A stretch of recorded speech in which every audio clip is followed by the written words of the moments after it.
Now, cast your mind back to last Friday evening. Mr. Bond, Your Majesty. Good evening, Mr. Bond. Good evening, Your Majesty.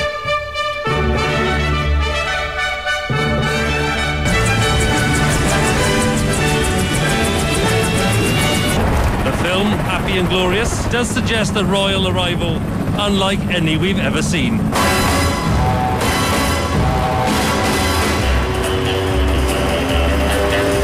It still makes the hair on the back of my neck stand up. I bet it's the same with you, Kitty. Yeah. So good. And it's really funny. I bet it's the same for this guy as well. It's really funny to see on our screen here that the Queen is on line 3 for us. Let's say good morning to the Queen, otherwise known as Gary Connery. Morning, Gary. Morning, how are you? Yeah, very good, thank you. How does it feel when you sort of hear all that sort of stuff going on, which was what was happening while you were waiting to make that epic jump last week? Well, it's just absolutely phenomenal. I mean, to have had the Olympics come to your home country, you know, is great. To be asked to be involved in the opening ceremony is even greater. But to have that role on the day is just phenomenal. That's the thing. It is like, of all the highlights, and there were many, that is the biggest highlight, I would say. Yeah, I would say too, yeah.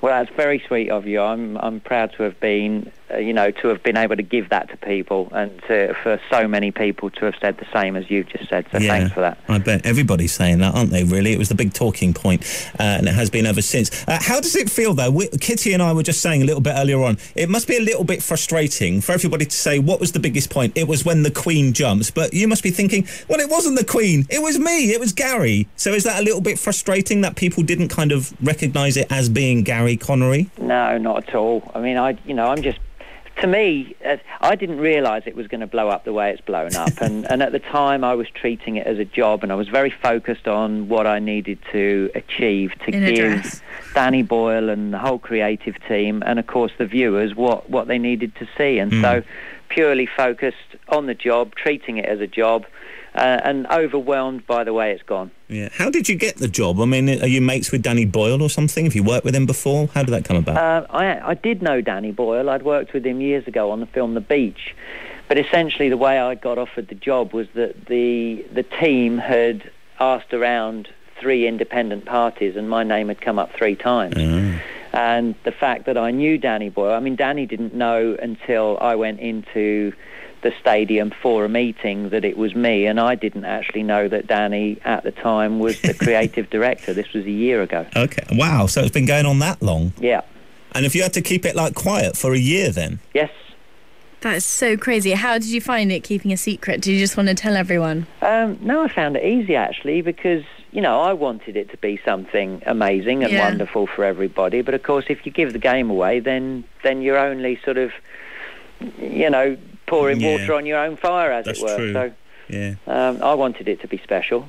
Okay, so you found out about a year ago, and then obviously they were still sort of building the stadium and all that sort of stuff. So how do you go about rehearsing something like this? It's not the sort of thing you can fly over there every night for the couple of weeks leading up to it and jump out of a helicopter. People kind of notice that, wouldn't they?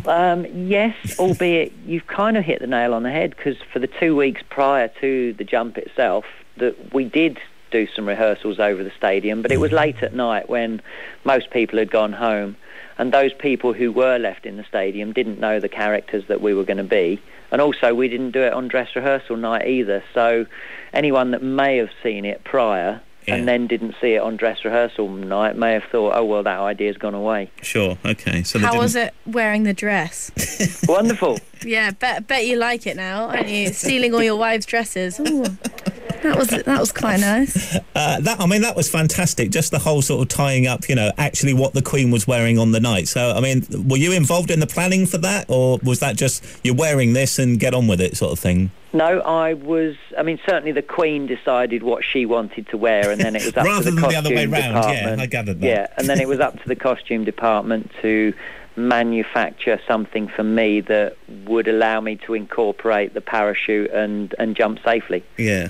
And show the world your bloomers and everything. That was nice. What happened to the outfit, the dress outfit afterwards that you were wearing? Have you still got it now? No, I did ask, I asked whether I could keep it because I knew that maybe it would come in handy in the future because I am being asked to do corporate events and other events. In fact, I've been asked to go and be involved in something that's happening fairly soon. It's called Fly to the Past, which is at Oxford Airport. It's an air show.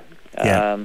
So, I mean, you know, there's a whole bunch of offers coming, but that one being the next one on the 2nd of September. Okay, so the Queen, or Gary, is available to come and sort of jump out. We should get you to jump out of a plane or a helicopter with Kitty. Yeah, I would actually love that. That's the weird thing. I've done it before, and I'd love to do it again. Great, I'm up for it. Yeah, Okay, I'm up for it as well. fantastic. Perhaps we can sort something out for charity. You've actually got, from just this last sort of few months alone, Gary, 2 of the greatest YouTube videos that I've ever seen. Obviously, the Queen thing from the opening ceremony, but also the first time, certainly, that I saw you was over Henley, which is now your hometown, which is brilliant, when you were jumping out of the plane, breaking a record in a wingsuit. Just tell us a little bit about that. That was a few months ago, wasn't it? Yeah, that was on the 23rd of May, just outside Henley. I was the first person to intentionally get out of an aircraft. I got out at 2,400 feet and fly to a big area of cardboard boxes and land without deploying a parachute. Amazing. Sticking a sort of post in the runway of aviation history, I guess. Yeah, you can still see that video on YouTube, and it's just absolutely mind-blowing to see you. And I felt sorry for your wife. I mean, she's obviously 100% behind what you do, but what's it like for her when she's down on the ground? Well, I guess the best person to ask is her, really. But there was a photographer on her for the full length of time that I was doing the jump, and so you do see her emotional story in pictures. Yeah. And it goes from sort of, you know, quite relaxed as I get out of the aircraft to more shocking to, oh my God, he's made the decision that he is actually going to do this and can't deploy a parachute any longer, to bursting into tears on impact, and then the joy as I came back out again. So. Yeah, well, you're both very brave people. Brave or foolish, I'm not sure, but we'll go with brave. Were you scared, or were you, oh no, it's no big deal, guys, I'm just going to jump out of an aeroplane? Yeah, I mean, that's a bit of a weird one. Were you scared? Because what I did was treated that jump as like any other training jump, whereby I could have deployed a parachute if I'd wanted to. But so the stunt only really came alive once I'd gone below the point that a parachute would no longer work, i.e. I'm too low to the ground. And at that time, you're then in the moment and focused, and so there wasn't actually any time for fear.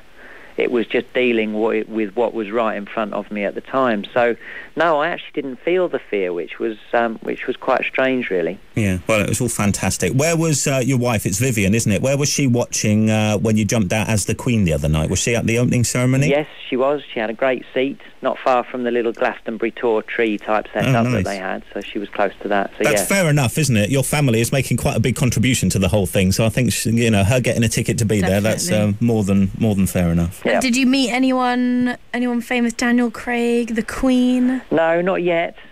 But who knows, the Queen might have me round for tea and cakes. Hopefully. It just goes to show how clever the whole film and how it all sort of fitted together. I mean, the timing was impeccable, and it had to be, obviously, to make the film work. Like, it looked like you were in the helicopter with Daniel Craig, but obviously it was another stunt guy then. Yeah. Yes, it was. Wow. So, no, the obviously we had timing cues that we had to work to, and we had a countdown from 10 in the helicopter based on the video and the transmission that was being played. Yeah. Where did you actually land? Because you didn't actually come into the stadium, did you? No, we landed just outside. It wouldn't have worked for landing in the stadium, simply because then you couldn't have revealed the Queen walking through and down into the box. Should have been untangling her dress and her bloomers in the middle of the pitch. Yeah, and there were so many wires everywhere because of the rings, different things going on. Like that, yeah, and all the cable, the camera cables and stuff. Yeah. Sure. Okay. What, so you just landed like on the middle of the M4 or something? Obviously your geography's not that good. No, it's not. I was trying to think of a road near Stratford, but I couldn't. on top of the Westfield Shopping Centre then. No. Just outside the stadium they've got waterways, and we landed on a bridge that was running over one of the waterways, so we had to be quite accurate with that as well. Absolutely. And then did you run back in and watch the rest of the ceremony? I got stripped off because they didn't want me revealing what the Queen was wearing until she sort of was revealed, you know. So, no, I went and got de-rigged and then came in and sat with my wife and saw what was left of the ceremony. So I had a fantastic evening. But you must have been buzzing so much by then that it all gone according. Did it go perfectly to plan as far as you were concerned? Yeah, absolutely. Yeah. Couldn't really have improved on it and wouldn't have changed anything. Okay, and I suppose the final question has to be, how do you top that then? Because, I mean, it doesn't get any bigger than that, or does it? Well, yeah, I mean, interesting. It's a tough one for sure. I mean, as I say, I am now doing some air shows. So I'm landing in Vegas on the Strip on the 4th of July, so I'm guessing that might be quite a big party. That's pretty cool. But the whole world won't be watching you, like, on that one. Yeah, no, exactly. I mean, yeah, in terms of viewing figures, you know, probably 1 billion plus live, it's going to be tough to beat, isn't it? Well, I reckon next time Danny Boyle is making a movie, when he needs somebody to do anything which is daring and just amazingly impressive, unbelievable, breathtaking stuff, then you're going to be top of his list, I'm sure, Gary. So good luck with that. If people want to get in touch with you, is there, like, I know you're on Facebook, aren't you? I am, and, you know, if you just type my name into Google, my website will come up. But come and see me at Fly to the Past on the 2nd of September. Okay, fantastic. We'll put the details up on our Facebook as well so people can find out more about that. Brilliant, thank Gary you. Connery in Henley, thank you very much. Thank Congratulations, you. that man. Bye-bye.